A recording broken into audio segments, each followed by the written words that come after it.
Saudara, berjumpa kembali dengan saya Pendeta Yanti Rusli, dan pada kesempatan ini saya ingin berbagi mengenai pertobatan Saulus menjadi Rasul Paulus bagian yang kedua.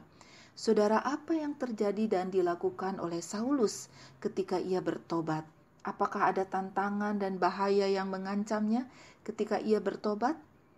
Yang pasti Bapak Ibu, di dalam Kisah Para Rasul 9 ayat 8-9 dikatakan bahwa Rasul Paulus tidak dapat melihat, dan 3 hari 3 malam lamanya dia juga tidak makan dan minum. Lalu Tuhan mengutus Ananias untuk mengurapi dia dan membuat matanya melihat, bahkan bukan hanya mata jasmaninya saja, tetapi juga mata rohaninya. Saudara, apa yang disampaikan oleh Yesaya 55 ayat 8 sungguhlah benar. Rancanganku bukanlah rancanganmu. Sungguh terjadi dan dialami oleh Saulus. Oleh karena itu, dikatakan di dalam Kisah Para Rasul 22, bagaimana Rasul Paulus menceritakan perjalanan dan perjumpaannya dengan Yesus yang memanggil nama Yahudinya yaitu Saulus. Memberikan informasi dan keterangan apa yang harus ia kerjakan sebagai murid Tuhan. Ia pun menyampaikan bahwa kejadian yang dialaminya disaksikan oleh rekan seperjalanannya. Jadi apa yang terjadi dan dialami oleh Rasul Paulus itu betul-betul sebuah fakta. Nah, Bapak Ibu yang dikasihi oleh Tuhan, rencana Tuhan untuk memanggil dan mempersiapkan dia menjadi rasulnya pun disampaikan kepada Ananias, agar percaya bahwa Saulus memang orang yang disiapkan oleh Tuhan. Pertobatannya sungguh-sungguh nyata, sehingga Ananias yakin bahwa orang yang dilayaninya ini bukan sedang menjeratnya, tetapi sedang berproses di dalam pertobatannya. Dalam Kisah Para Rasul 9 ayat 18 dikatakan bahwa Saulus dibaptis oleh Ananias.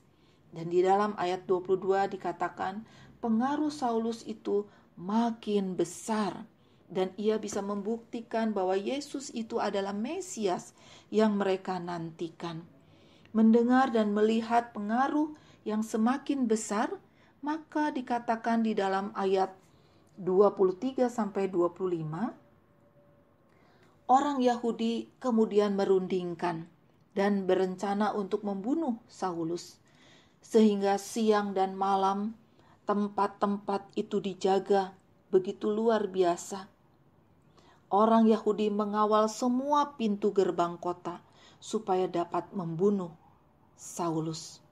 Nah, Bapak Ibu yang kasih Tuhan, sungguh pun demikian, pada suatu malam murid-muridnya mengambilnya dan menurunkannya dari atas tembok kota dalam sebuah keranjang. Saudara, benarlah apa yang dikatakan oleh Yesus. Kalau mau menjadi murid Tuhan, maka setiap orang harus mau memikul salib dan menyangkal dirinya. Nah, Bapak Ibu yang dikasih oleh Tuhan, untuk itu Saulus memikul salib. Karena itulah konsekuensi yang harus diterima, disyukuri, dan dijalaninya. Tetapi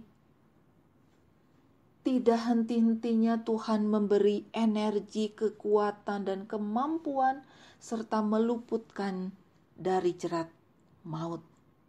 Saudara, mari kita belajar dari proses pertobatan Saulus menjadi Rasul Paulus, agar kita menjadi anak-anak yang kuat, bukan menjadi anak-anak yang gampangan. Sebab Tuhan beserta dan Tuhan membentuk kita untuk menjadi murid Tuhan dengan banyak hal di dalam hidup kita, agar kita sungguh-sungguh menjadi orang yang fokus dan mampu melakukan misi Tuhan di tengah kehidupan kita. Karena begitu banyak orang yang haus dan lapar akan firman Tuhan dan menikmati dan merasakan indahnya persekutuan dengan Tuhan, Sang Juru Selamat yang mengasihi, memberkati, dan mengampuni. Tuhan memberkati kita. Amin.